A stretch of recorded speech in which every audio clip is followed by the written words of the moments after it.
Welcome to the Success Sensei Podcast for anyone interested in success, happiness, and balance. We'll teach you how to be a black belt at life. And now, your host, former professional fighter, multiple world champion, entrepreneur, and investor, Robert Devane.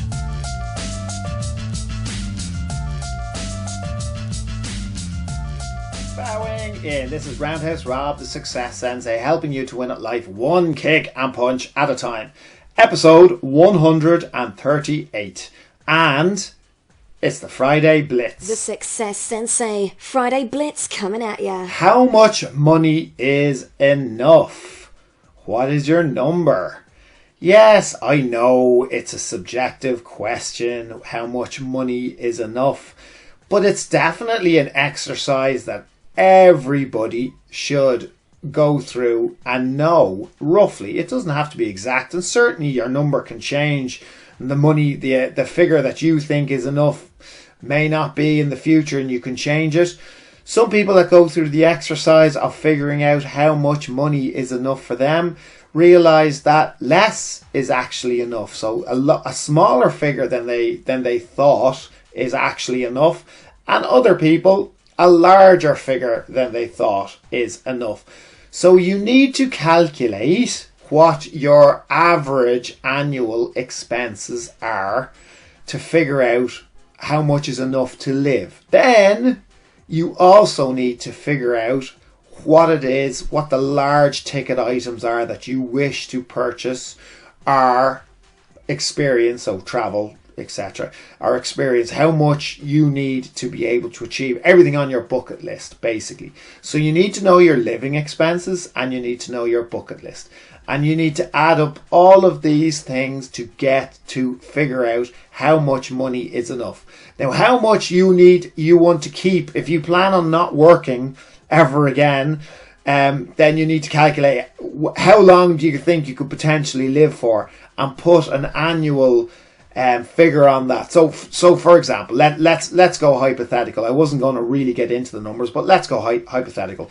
You're of an age where you think you might have 30 years left.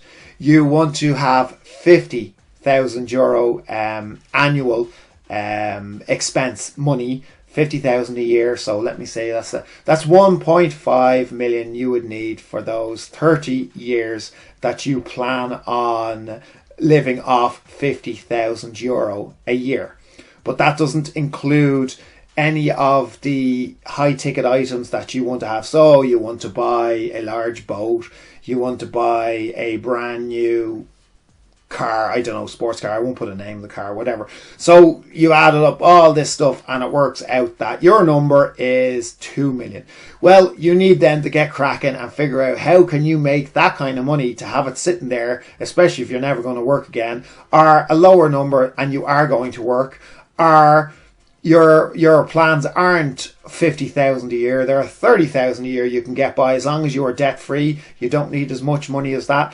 Or you're completely the opposite and you want to be living a higher standard of life when you retire than you currently are now, and that number is 100,000 a year. Or you've got, instead of 30 years, you've only got 20 years.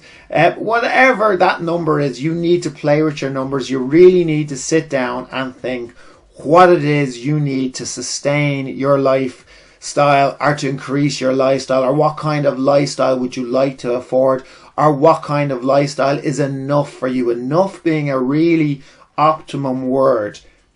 Do you want more than enough, or is enough for you? That's a hard question. For some people, heavy stockpiling of money is a very negative thing and they don't wish to do it. So what do I even mean by that? Well, I basically mean not everybody, this might sound wild, but not everybody wants to be a billionaire.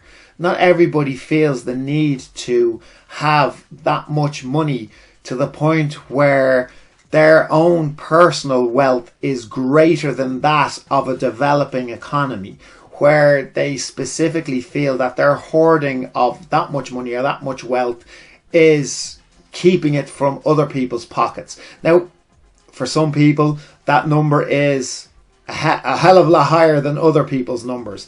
So it's absolutely, I'm not trying to give you your morality. I'm not trying to tell you or steer you in any which direction. I'm literally just trying to put it into your head and put those questions in your head to be able to figure out the answer to your own question of how much money is enough for you. What is that number? For some people, as I said, it's very little. For some people it's medium, for some people it's large, and for some people it's completely off the charts. I'm not judging here, there, or any which direction. It should be a fun exercise. Figure out how much money you need annually. Figure out the big ticket things that you wish. So figure out the cost of your bucket list. Add it all up. Figure out if you're going to continue working or not. Figure out what you need to have saved or invested or put aside, or what your investments would need to be passively. And I use the word passively in air quotes, because it's podcast. You can't see me doing the air quotes, inverted commas with my fingers. So, but I use the word passively. Obviously passive isn't really passive. I've done podcasts on that before, but you know what I mean. How much money needs to be generated through your assets for you to be able to sustain your lifestyle or increase your lifestyle or never have to work again. All of these things should be for you. If you don't know what path you're on, you don't know what your destination is, and it's completely up in the air, and you haven't figured out these things, and you haven't even thought about these things yet, then how do you know you're on the right path? And how do you know you'll ever get to your destination? How do you know, if you don't know what your destination is, how do you know you're going to get there? It should be a fun exercise. You should be allowed to dream big on paper. If you can't dream big on paper and figure out what it is you really legitimately in your heart and your mind and your soul want, if you can't do that, then you're gonna have, well, I mean, you could just float with the wind and wake up every day and see what happens. But for anybody that wants more out of life, or anyone that wants to be very, very successful, that's probably not the best option, to just see what happens, because I really think that limits your odds. The amount of people that are successful that I have heard say, they left their success to the wind and they just became successful organically. The amount of those people that I know is zero.